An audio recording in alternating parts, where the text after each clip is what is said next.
So, good day everyone, mabuhay madyaw. So, my topic for today is the whole brain theory.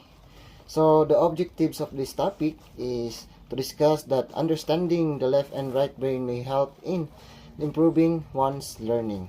And the second one is to explore two types of mind mapping techniques, each suited to right brain or left brain dominant thinking styles, and make a plan to improve learning using the left and right brain through mind mapping techniques. So first of all, what is the whole brain theory? So scientists, medical doctors, psychologists, and psychiatrists have always been fascinated with the brain and how it works. Studies conducted on the brain often starts with an attempt to understand a brain-related disease or malfunction. In 1861, Pau Broca conducted a study on the language and the left-right brain specialization on a patient who had problems with language. After several tests, Broca theorized that some language functions reside on the left side of the brain. And as for Dr. Roger Sperry conducted a study for epilepsy, which gave him the 1981 Nobel Prize of Physiology or Medicine. Sperry explained that the brain has two hemispheres that perform tasks differently from each other. Dr. Sperry's theory was known as the split brain theory or the split brain theory experiments. So, the picture above is the example of the split brain theory. So, which has the control of the right hand control, and for spoken language, for mathematical skills, for written language, for scientific skills, and for logical reasoning. So as for the left side of our brain, it has the control of the left hand for music awareness, for three-dimensional forms, for art awareness, and for insight.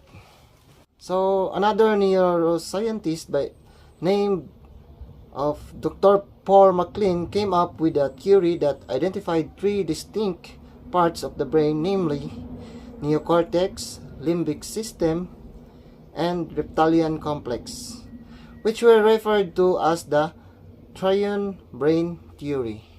So the picture above is the example of the triune brain theory. So, which is the neocortex has the control for rational of thinking brain, and for the limbic brain, it is for emotional or feeling brain, and for reptilian brain is for instinctual or dinosaur brain. So the study of the brain and its multiple functions continued on until an engineer at General Electric, Ned Harman, was tasked to determine why some individuals were more creative than others. After drawing from the studies of Sperry, Herman came up with his own theory called the brain dominance theory, which he derived from observations and tests that the human body, although symmetrical and paired in almost all aspects, do not necessarily function equally. People normally have a more dominant part of their body, like a more dominant leg, eye, or arm, which a person often prefers to use. So this picture explains the brain dominance theory. So it has four classifications, the A, B, C, and D. So for the A is the logical, analytical, fact-based, and quantitative. So for the B is organized, sequential, planned, and detailed.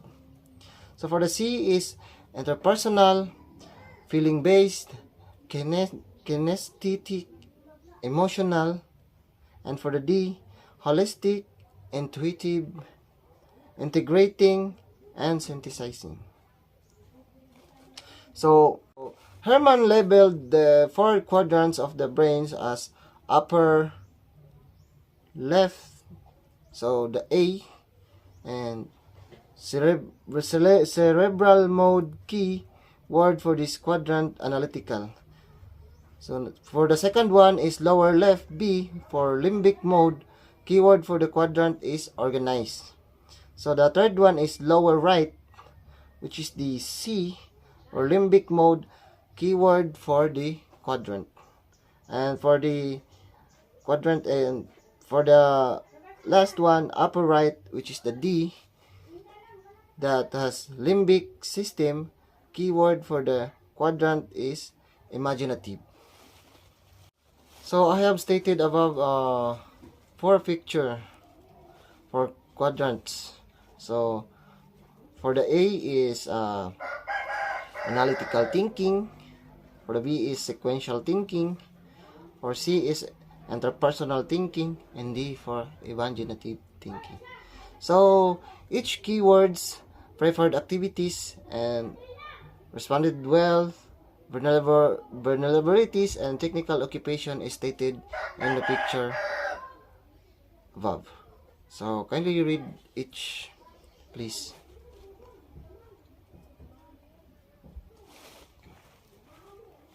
Are you done? So let's proceed to the definition of each quadrants. So for quadrant A, the learner, it analyzes data down to earth. It has the criticalogical thinker, and it understands money and works with numbers. So understandable naman, no? Basta kwarta gani, mga naong matag kwarta, kana mga naong og kwarta dira kabalo na mo kung asa mga quadrant. So for quadrant B, it has the to get things done, submits on time, and creates procedures, plans, and organizes net and organize. And as for the last one is the reliable in getting things done. So murag ako, di ba? Reliable, baba ba jud? And for the quadrant C, the learner, it has the tactile, sensitive, emotional, sociable, expressive, and shares knowledge, uses physical movement. Mura naman Japanese ako describe ra jud ko.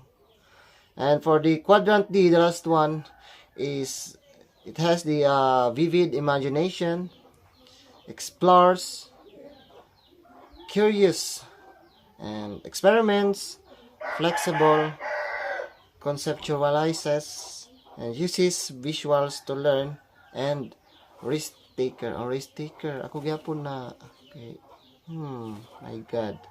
So dra lang ko to bang ako ang report, no? So I hope you understand well, and thank you. So, hi everyone, my name is Precious Diane Ann Barquillo. So, the topic that I discussed is all about the whole brain theory. So ang